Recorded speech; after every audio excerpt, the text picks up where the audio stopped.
In a dusty Colorado bar, a widow with a hurt leg tries to sell her dead husband's pocket watch. Three young men make fun of her in a cruel way. Everyone looks away until a scary gunfighter in a long coat walks through the swinging doors. He stands between her and the men who are bothering her, but then gets blamed for threatening them. But when the sheriff shows up, an amazing truth comes out that shocks the whole town. The gunslinger is not just any stranger, and those three young men are about to learn a lesson they'll never forget. Before we jump into this story, let us know where you're watching from in the comments section. Watch till the end, because this story will remind you that even the smallest act of kindness can echo across a lifetime, and sometimes one selfless choice can change two lives forever. The late August sun beat down hard on Dustridge, Colorado territory, turning the dirt streets into ribbons of pale dust that stuck to boots and wagon wheels. The Silver Spur Saloon sat at the corner of Main Street. Its painted sign was faded from years of wind and weather. The swinging doors creaked softly in the dry breeze. Inside, the air was thick with the smell of whiskey, tobacco smoke, and sweat. Men sat around poker tables, their voices low and rough, while the bartender wiped down glasses with a rag that had seen better days. Sarah May Thornton pushed through those swinging doors with her shoulder. Her wooden crutch hit the floorboards in a rhythm she'd gotten used to over the past 2 years. The sound echoed briefly before being swallowed by the hum of conversation and the clink of glass on wood. She wore a simple black dress, still mourning for her husband, Thomas, who had been crushed in a cave-in at the silver mine just outside town. The same accident had broken her left leg badly, leaving her needing the crutch that now held up her small body. She made her way toward the bar, her eyes looking straight ahead, trying not to notice the way conversation stopped as she passed. It wasn't the first time she'd felt the weight of their stares. A woman alone, a widow, crippled. She was a reminder of things men in this town didn't like to think about: death, weakness, the cost of chasing dreams in a place built on silver and stone. In her hand, wrapped carefully in a handkerchief, was her husband's gold pocket watch. It was the last valuable thing she owned, and she'd come to sell it to Ezra Pike, the saloon owner who sometimes bought items from folks who needed money badly. She needed the money. The rent was late, and winter wasn't far off. She reached the bar and set the watch gently on the counter. Ezra glanced at it, then at her, his face softening just slightly. "Sarah May," he said quietly, his voice respectful. "You sure about this?" She nodded. "I'm sure." Before he could respond, a voice cut through the room from the back corner, loud and mean. "Well, would you look at that, boys?" Came the voice of B.O. Hutchkins, a young man in his early 20s with slicked-back hair and a smirk that seemed stuck on his face. He leaned back in his chair, boots propped up on the table, a half-empty glass of whiskey in his hand. The crippled widow's come to beg for scraps. His two friends, Colt Brennan and Wade Pritchard, snickered from across the table. Colt, broad-shouldered and red-faced from drink, nudged Wade with his elbow. "Bet she's got some sob story ready to go," he said. Loud enough for the whole room to hear. Wade stood up, grinning, and began to fake a limp across the floor, dragging his left leg behind him in a cruel copy of how Sarah walked. "Oh, please, Mr. Pike," he whined in a high-pitched voice. "I'm just a poor, helpless woman. Won't someone take pity on me?" Laughter burst out from their table, sharp and ugly. A few men at the bar glanced over, their faces tight with discomfort. but no one said a word. A card player near the window shifted in his seat and looked down at his hand. Another man took a long drink from his glass and stared at the wall. Sarah felt the heat rise in her chest, her fingers tightening around the edge of the bar. She didn't turn around. She didn't give them the satisfaction. But her throat tightened and her breath came quick and shallow. She'd heard it before. Different words, same poison. The world had little patience for women like her. Ezra's jaw clenched, but he said nothing. The room had gone quieter now, the kind of silence that wasn't peaceful, but tense, waiting. Everyone heard it. No one moved, and then the swinging doors creaked open. The sound of boots on the wooden floor was slow and careful. Each step was measured and heavy, the kind of sound that made men look up from their cards. That made conversations die mid-sentence. A figure stepped through the swinging doors of the Silver Spur, and the light from outside cast him in shadow for a moment before he moved fully into the dim room. He was tall, broad across the shoulders, wearing a long duster coat that hung past his knees, dust-covered and worn from long miles on the trail. A wide-brimmed hat shadowed his face, but beneath it, a thick beard streaked with gray framed a jaw set hard as iron. A gun belt sat low on his hips, the holster tied down in the way that told any man with sense that this wasn't decoration. It was a tool, and he knew how to use it. Jacob Callahan didn't say a word as he stepped inside. His eyes, pale and sharp, swept the room with the kind of awareness that came from years of watching for trouble before it showed up. He took in the bar, the tables, the faces turned toward him with a mix of curiosity and caution. And then his gaze found Sarah Mae Thornton standing alone at the bar, her shoulders drawn in tight, her knuckles white against the wooden crutch. He saw the three young men in the back corner, saw the way Wade Pritchard was still half bent in his mocking limp, frozen now under the weight of Jake's stare, saw the smug grin on Theo Hutchkins' face falter just slightly, saw Colt Brennan's hand hover near his glass, unsure whether to drink or set it down. Jake's boots struck the floor again, slow and steady as he crossed the room. He didn't go to the bar. He didn't order a drink. He walked straight to Sarah Mae and stopped beside her, close enough that she could feel someone standing with her, not over her. "Ma'am," he said quietly, his voice low and rough like gravel underfoot. He tipped his hat to her, a gesture of respect that felt almost strange in a room that had offered her none. Sarah looked up at him, startled. She didn't know this man, didn't recognize the face beneath the hat, but there was something in his eyes, steady, calm, and without pity, that made her feel, for the first time since she'd walked in, like she wasn't alone. Jake turned then, his gaze shifting to the three young men in the corner. He didn't raise his voice, didn't need to. "You boys got something to say?" he asked evenly. "Or are you done making fools of yourselves?" B.O. Hutchkins straightened in his chair, his smirk returning, though it didn't quite reach his eyes. "And who the hell are you supposed to be?" He shot back, his tone full of false bravery. "Some drifter looking to play hero?" Wade, made brave by Beau's words, let out a sharp laugh. "Maybe he's her husband come back from the grave," he sneered, pointing toward Sarah.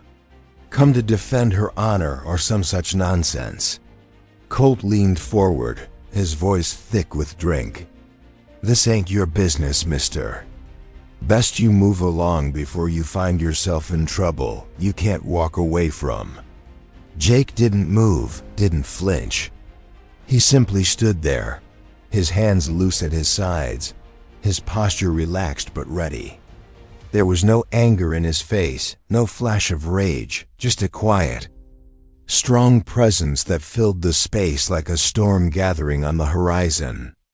"I'm making it my business," Jake said, his voice calm but carrying weight. "And I'm giving you one chance to apologize to the lady and walk out of here with what's left of your dignity." The room had gone completely silent now. Even the bartender had stopped wiping glasses. Every eye was on the standoff happening in the center of the saloon. B.O. Hutchins' face darkened. His hand drifted toward his belt, not to a gun, but to his coat pocket. "You threatening us?" B.O. said, his voice rising. "Because that sounds like a threat to me." Jake Callahan's face didn't change. He simply stood there, solid as a mountain, his eyes never leaving B.O. Hutchins' face. "I'm not threatening you, son," he said evenly. "I'm telling you how this ends. If you've got the sense God gave a mule, you apologize, you leave, and we all forget this happened." Bo's face flushed red, a mix of embarrassment and anger. He wasn't used to being spoken to this way, especially not in front of his friends, not in front of a room full of witnesses. His father owned half the cattle that moved through Dustridge, and that had always been enough to protect him from trouble. He glanced at Colt and Wade, both of whom were watching him, waiting to see what he'd do. "I don't take orders from saddle tramps," B.O. spat, pushing back from the table and rising to his feet. His hand went into his coat pocket and pulled out a small folded piece of paper, a telegram. He waved it in the air like a badge. "My father's got connections all the way to Denver. The law in this town answers to people like me, not drifters like you." Wade stood as well, made brave by Bo's defiance. "Yeah," he added, his voice louder now. "You think you can just walk in here and tell us what to do? You don't know who you're dealing with." Colt rose last, his hand resting on the back of his chair. "We could have you thrown in jail for this," he said, his words slurred slightly from drink. "Threatening upstanding citizens. That's a crime, ain't it?" Jake's jaw tightened, but his voice remained calm. "The only crime I see here is 3 grown men mocking a woman who's done nothing but try to survive." B.O. sneered and turned toward the bar. "Ezra," he shouted, "you got a runner who can fetch the sheriff? I want this man arrested now." Ezra Pike, the saloon owner, stood behind the bar with his arms crossed, his face drawn tight. He looked from B.O. to Jake, then to Sarah May, who stood silent and still, her eyes fixed on the floor. For a moment, it seemed like he might refuse. But Bo's father had money, and money had a way of making decisions for people. "I'll send someone," Ezra said quietly, nodding to one of the younger men near the door. The boy darted out into the street, his boots kicking up dust as he ran toward the sheriff's office. B.O. turned back to Jake, his smirk returning in full force. "You just made the biggest mistake of your life, friend." Jake didn't respond. He simply turned back to Sarah May, his voice softening. "You all right, ma'am?" Sarah looked up at him, her eyes glistening, but her voice steady. "You didn't have to do this," she said quietly. "They'll twist it. They always do." "I know," Jake replied. "But I'm still here." The minutes stretched long and tense. The saloon had become a theater, and everyone inside was an unwilling audience. Men shifted in their seats, pretending to return to their drinks or their cards. But no one was really paying attention to anything except the man in the duster and the 3 young men who were now pacing near their table, whispering to each other in low voices. Outside, the sound of boots on the boardwalk grew louder. The door swung open and Sheriff Clayton Morris stepped inside, his silver star catching the light from the window. He was a man in his 50s, lean and weathered, with a face that had seen too many fights and too few easy days. Behind him came Deputy Tom Rivers, younger and less certain, his hand resting on the grip of his revolver. The sheriff's eyes scanned the room, landing first on Bio, then on Jake. His face was hard to read, but there was a flicker of something, recognition maybe, or surprise, that passed across his face before he controlled it back into calmness. "All right," Sheriff Morris said, his voice cutting through the silence like a blade. "Someone want to tell me what in the hell is going on here?" B.O. Hutchkins wasted no time. He stepped forward, his chest puffed out, his voice loud and upset. "Sheriff, thank God you're here. This man," he jabbed a finger toward Jake, "came in here and started threatening us. We were just minding our own business, having a drink, and he walks in like he owns the place and starts making all kinds of accusations." Wade nodded eagerly, stepping up beside B.O. "That's right, Sheriff. He said he'd make us regret it if we didn't do what he said." "Sounded like a threat to me."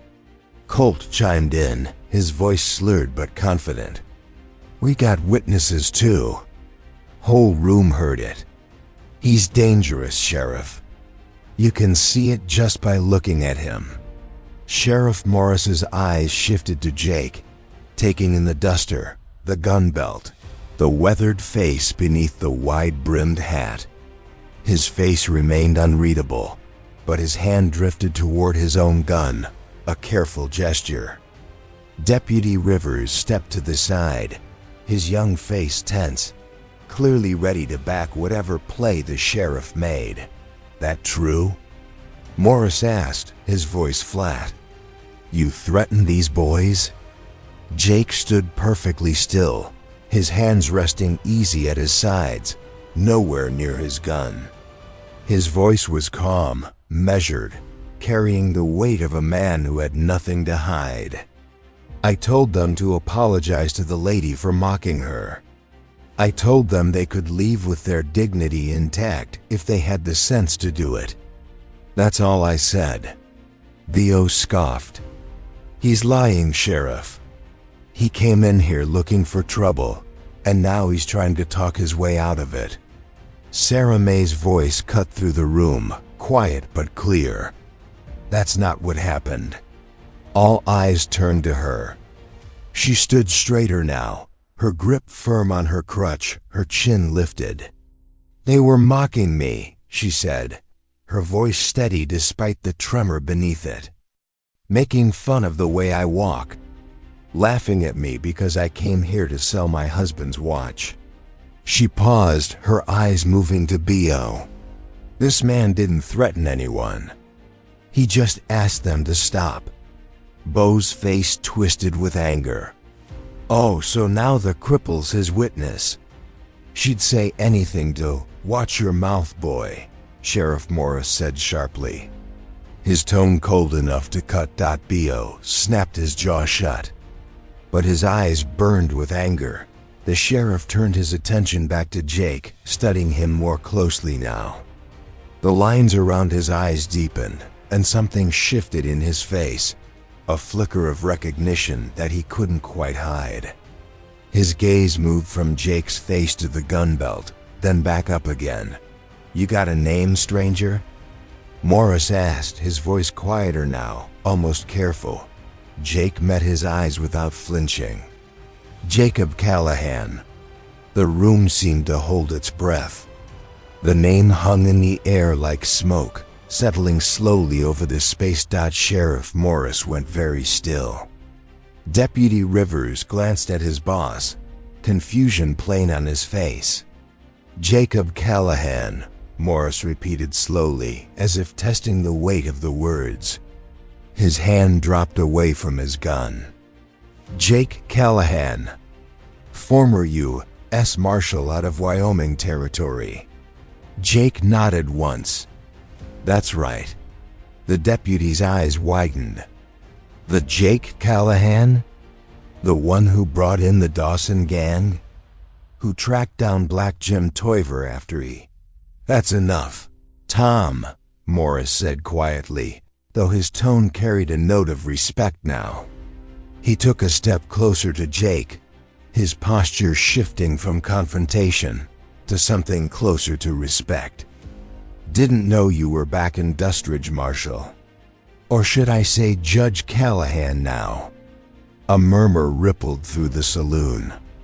Men exchanged glances. The card players set down their hands. Even Ezra Pike leaned forward against the bar, his face shifting from discomfort to surprise. Bo's smirk faltered. Judge? He said, his voice losing some of its edge. What's he talking about? Sheriff Morris turned to face the three young men, his face hardening. This man, he said slowly, is Judge Jacob Callahan, brother to Mayor Callahan. Son of the Callahans who owned the largest ranch in the territory and paid for the building of the church, the schoolhouse, and half the roads you ride on. The color drained from Bo's face. The silence that followed was thick and heavy. Feast tales of courage and kindness deserve to be remembered. Hit like if you believe the West still has lessons to teach us. Back to the story. B.O. Hutchkins stood frozen, his mouth half open. The smugness drained from his face like water from a cracked basin. Wade and Colt exchanged panicked glances, their earlier bravery evaporating under the weight of the sheriff's words. Sheriff Morris continued, his voice carrying through the saloon with the authority of a man who had seen too many situations like this go wrong. Judge Callahan here rides circuit through 5 territories. He's presided over more trials than most men see in a lifetime.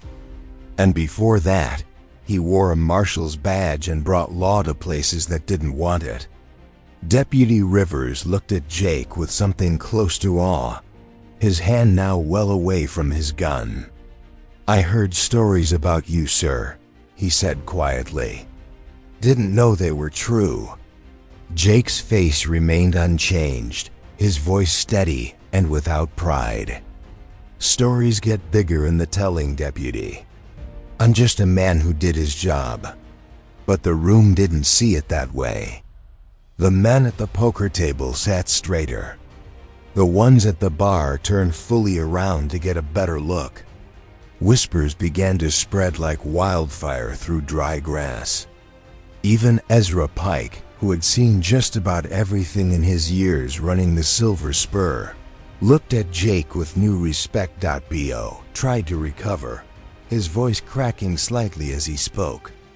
That doesn't change what happened here, Sheriff. He's still. What? Morris interrupted, his tone sharp. Defended a woman who was being humiliated in a public place? Asked you to show some basic human decency? He stepped closer to B.O., his eyes hard. You want to tell me again how that's a crime? Wade's voice was small now, defensive. We were just having a little fun, Sheriff. We didn't mean anything by it. Fun? Sarah May said, her voice cutting through the room like a blade. She stepped forward, her crutch striking the floor with purpose. You call mocking a widow trying to survive fun? You call imitating the way I walk because my leg was crushed in the same accident that killed my husband fun? Her voice trembled, but not with weakness, with anger, with pain held back for too long. I came here with the last thing of value I own, trying to keep a roof over my head, and you three made sport of it like I was nothing, like I was less than human. The room had gone deathly quiet. Several men looked down at their drinks, shame creeping into their faces. They had heard the mockery. They had seen Wade's cruel imitation, and they had done nothing. Sheriff Morris turned back to Bio, his jaw set. "You got anything to say to that boy?" Bo's mouth opened and closed, but no words came out. His face had gone from pale to flushed, a deep red creeping up his neck. Jake stepped forward then, his voice calm but carrying a weight that made every man in the room listen. "Sheriff, I'd like to make a formal complaint. I witnessed these 3 men engage in public harassment and humiliation of Mrs. Thornton. I heard their words. I saw their actions, and I'm willing to testify to it." Morris nodded slowly. "I'll need statements from witnesses. Ezra, you see what happened?" Ezra Pike cleared his throat, glancing briefly at Bio before answering. "I did, Sheriff. Every word of it. It was shameful." One by one, other men in the saloon began to nod. A rancher near the window spoke up. "I saw it too, Sheriff. Wasn't right." Another voice from the back. "Same here. They were out of line."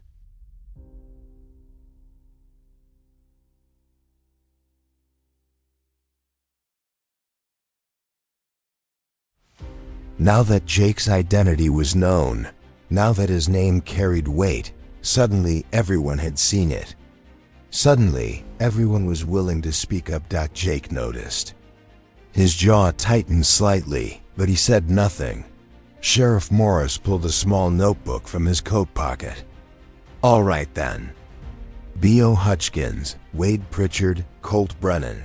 You 3 are coming with me down to the office. We're going to have a conversation about respect and consequences." Bo's voice was desperate now. "My father, your father," Morris said coldly, "doesn't run this town. And he sure as hell doesn't decide what's right and wrong." The 3 young men were escorted out of the Silver Spur with far less swagger than they'd carried in.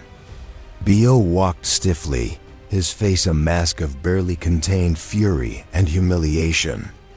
Wade kept his eyes on the ground, his earlier confidence shattered. Colt stumbled slightly as he stepped through the swinging doors. Whether from drink or shame, it was hard to tell. Deputy Rivers followed close behind them, his hand resting on his gun belt, now more out of habit than necessity. The fight had gone out of them the moment Jake's name had been spoken. The moment the room had turned against them. Sheriff Morris paused at the doorway, turning back to face Jake. "I'll need you to come by the office later, Judge Callahan. Get your statement on record." Jake nodded. "I'll be there within the hour, Clayton." The use of the sheriff's first name wasn't lost on anyone. These were men who knew each other, who had history. The kind of history that didn't need to be explained, but was understood by the way they spoke, the way they carried themselves around one another. Morris tipped his hat to Sarah May. "Ma'am, I apologize that it took this long for someone to do right by you. You come by the office too, when you're ready. We'll make sure this is handled properly." Sarah nodded, her voice quiet. "Thank you, Sheriff." And then they were gone, the doors swinging shut behind them, leaving the saloon in a strange, heavy silence. For a long moment, no one moved. The weight of what had just happened hung in the air like dust settling after a storm. Then, slowly, the room began to exhale. Men turned back to their tables. Conversations resumed in low murmurs, but the atmosphere had changed.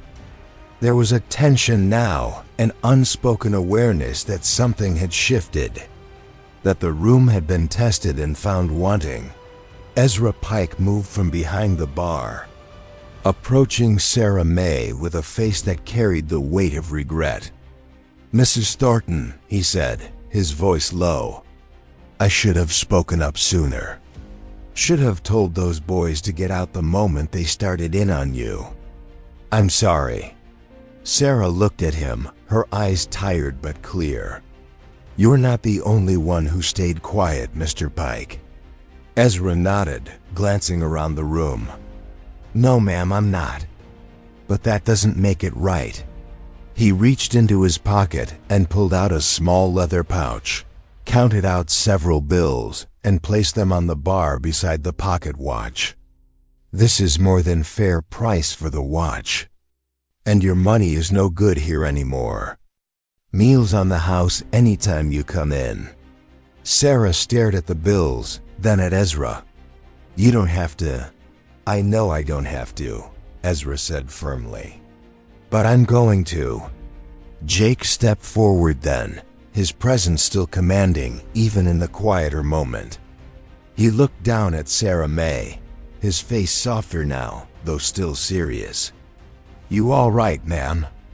Sarah met his eyes, and for the first time since the whole ordeal had started, she felt the tightness in her chest begin to ease. "I am now," she said quietly. "Thank you. You didn't have to stand up for me." Jake's voice was low, meant only for her. "I did though, because I know what it's like to be judged before you even open your mouth. I know what it's like when people decide who you are based on what they see, not who you are." He paused, glancing briefly around the room before returning his gaze to her. "And I know what it means when people finally decide to do the right thing, but only after they find out your name carries weight." Sarah heard the edge in his words, the quiet bitterness beneath the calm. She understood what he wasn't saying aloud, that if he'd been just another drifter, if his last name hadn't been Callahan, if he hadn't been a judge and a former marshal, the outcome might have been very different. Would they have listened? She asked softly, "If you were just someone else?" Jake's jaw tightened. He didn't answer right away. Finally he said, "I don't know. But I think we both know what the likely answer is." The truth of it settled between them like a stone dropped into still water. 2 days later, the town hall of Dustridge was fuller than it had been in months. Word had spread fast, faster than wildfire across dry prairie grass. The story of what had happened at the Silver Spur had moved from the saloon to the general store, from the blacksmith shop to the church steps, whispered over fences and shared over supper tables. By the time Judge Jacob Callahan agreed to speak publicly about the incident, nearly every able-bodied person in town had found a reason to be there. They packed the wooden benches, stood along the walls, and crowded near the open windows, fanning themselves against the late summer heat.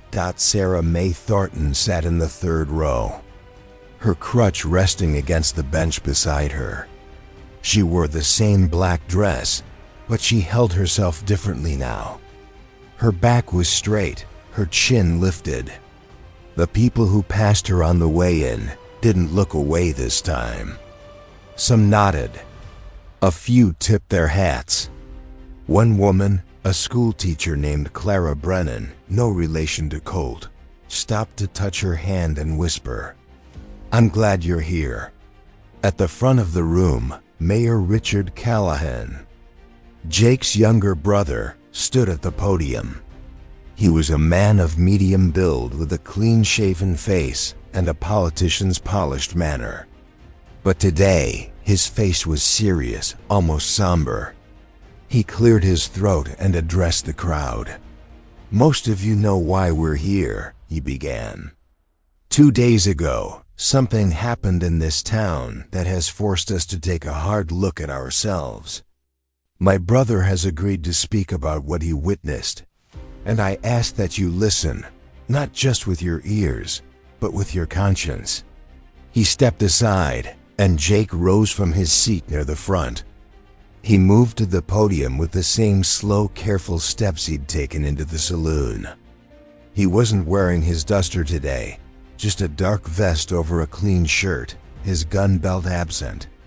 But even without the trappings of the gunslinger or the marshal, his presence commanded the room. He placed both hands on the edges of the podium and let his gaze sweep across the crowd. When he spoke, his voice was steady, clear, and without flourish.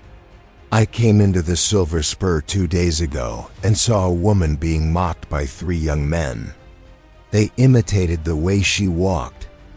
They laughed at her misfortune. They made her feel small in a room full of people who did nothing to stop it. A few heads bowed. A man near the back shifted uncomfortably in his seat. Jake continued. I stepped in, not because I'm a hero, not because I wanted recognition. I did it because it was the right thing to do, and because I've been on the other side of that kind of cruelty.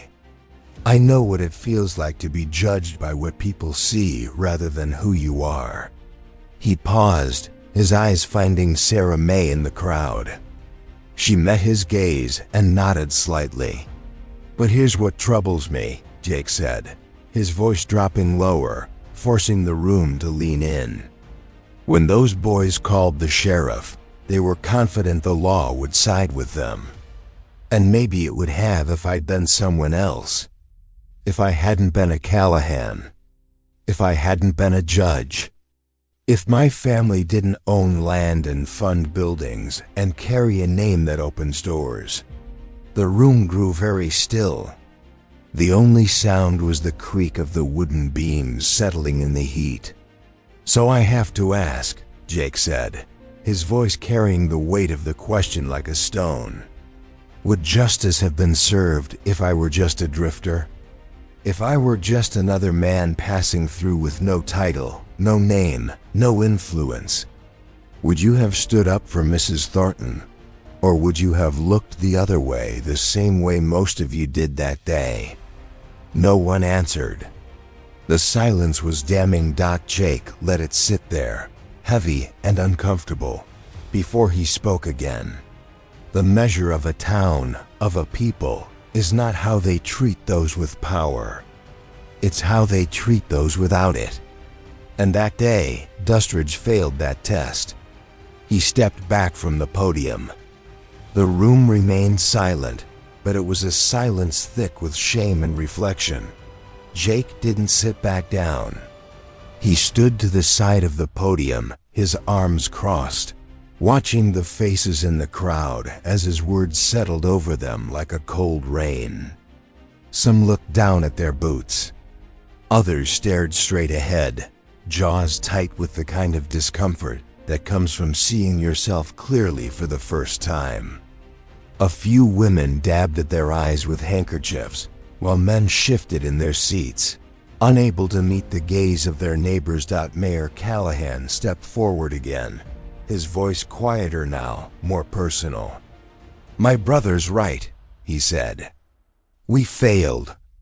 Not just as individuals, but as a community. And the question he's asking isn't one we can ignore or brush aside.